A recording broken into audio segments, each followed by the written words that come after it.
Vous écoutez Europe 1, il est 11h30. Le journal de la santé avec Elisabeth Assayag. La chirurgie de l'obésité, une étude montre que les patients opérés ont 50% de risque en plus de suicide qu'avant l'intervention, en cause le manque de suivi.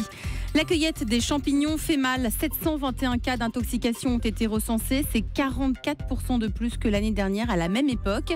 Et puis 400 000 Français sont touchés par le glaucome et ne le savent pas. Reportage à suivre.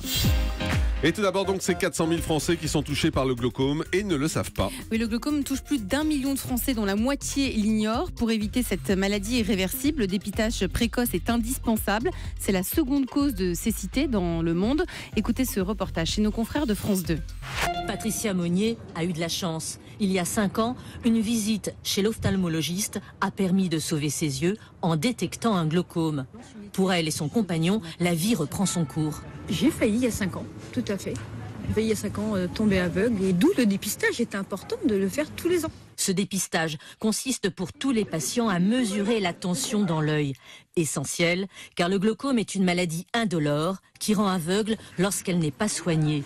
Les patients ne ressentent aucun symptôme, comme cela a été le cas pour Patricia Monnier. Les gens me disent, mais est-ce qu'on ressent quelque chose? Et là, je leur dis non, on ne ressent aucune douleur, il n'y a pas de signe avant-coureur, il n'y a rien.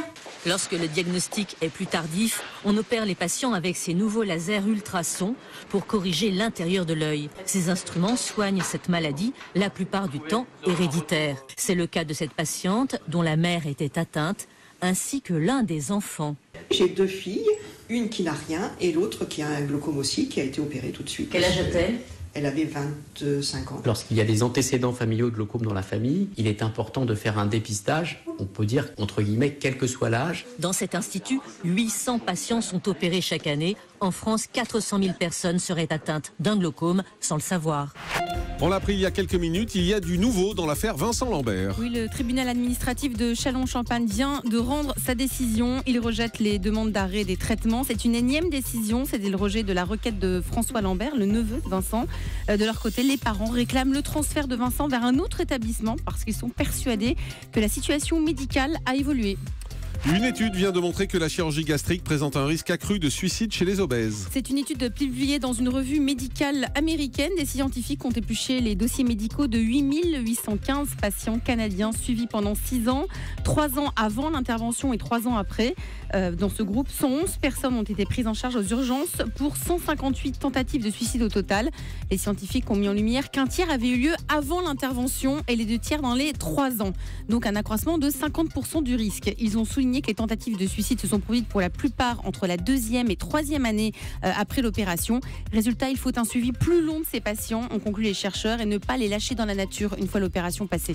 721 cas d'intoxication ont été recensés à cause de champignons sauvages. C'est 44% de plus que l'année dernière à la même époque. Et oui, en cause les pluies. Il a beaucoup plu, donc il y a eu plus de champignons. Ouais, oui. L'Agence nationale de sécurité sanitaire de l'alimentation a mis en garde il y a quelques jours qu'il faut vraiment suivre les recommandations quant à la cueillette des champignons pour éviter que les repas tournent au drame.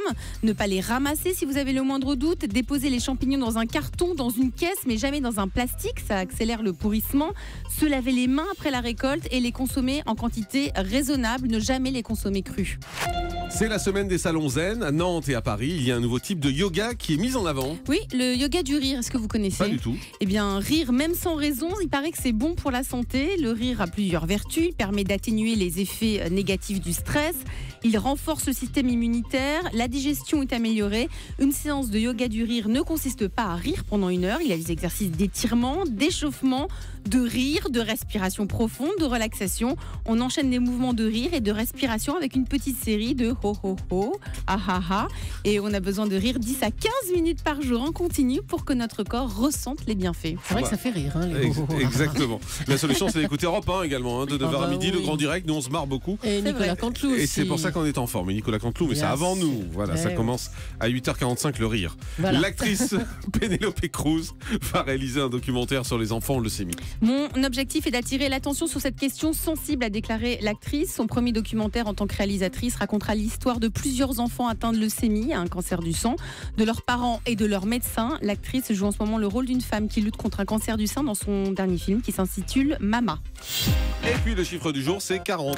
40% des cancers sont soignés grâce à la radiothérapie. La radiothérapie, c'est l'un des 3 traitements majeurs pour combattre le cancer. Il y a la chirurgie, la chimiothérapie et la radiothérapie.